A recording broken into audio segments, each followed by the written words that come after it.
Deeper and deeper, go in. Don't park anywhere.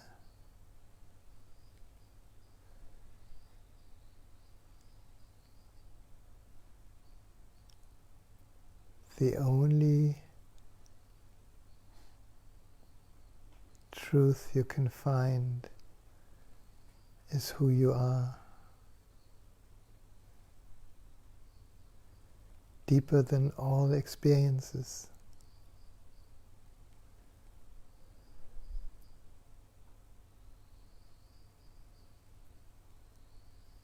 Feel the peace that comes along with it. Feel the love.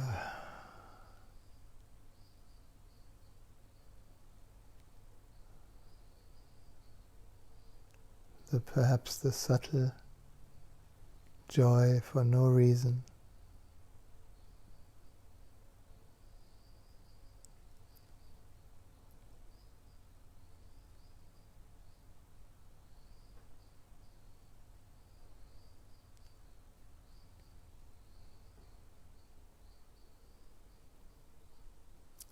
Taste this vibration, this field that we share. There are no boundaries, no countries, no divisions, no limitations. We are one field, one humanity, one consciousness.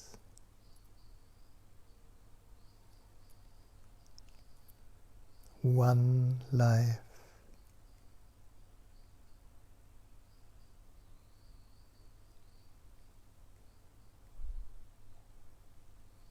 In a moment when we gently come back, bring with you the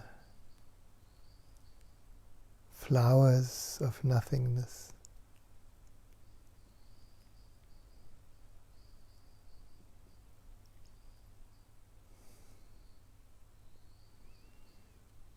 So from the depths inside we can take a deeper breath.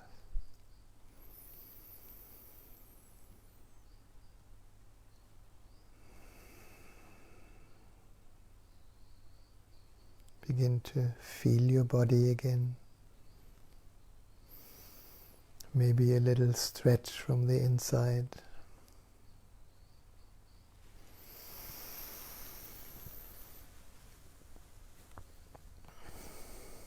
Until you find a good moment to open your eyes to a brand new moment here.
Anything?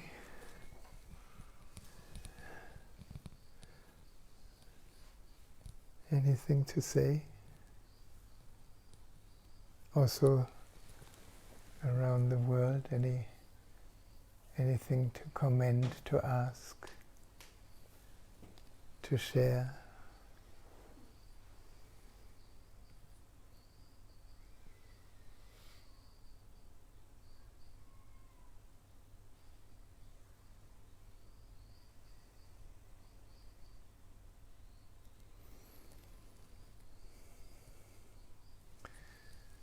if you can, spend the rest of the day in silence. It's so precious. It's so natural.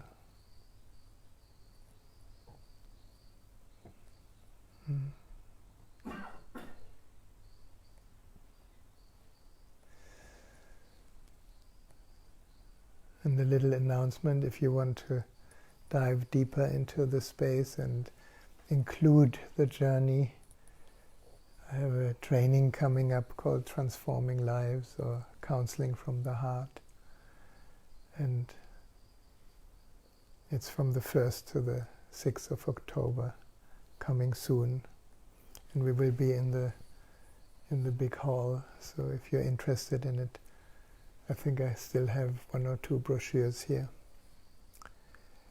And if you're interested more in the Tantra journey, there will be an online Tantra event over 2 days. And the link is in that recording of this Facebook Live Satsang. So thank you so much for today. Thank you for sharing this precious, unspeakable time together. We will have another satsang next Friday, and I wish you a wonderful rest of the evening or rest of the day. Thanks for being here. Namaste.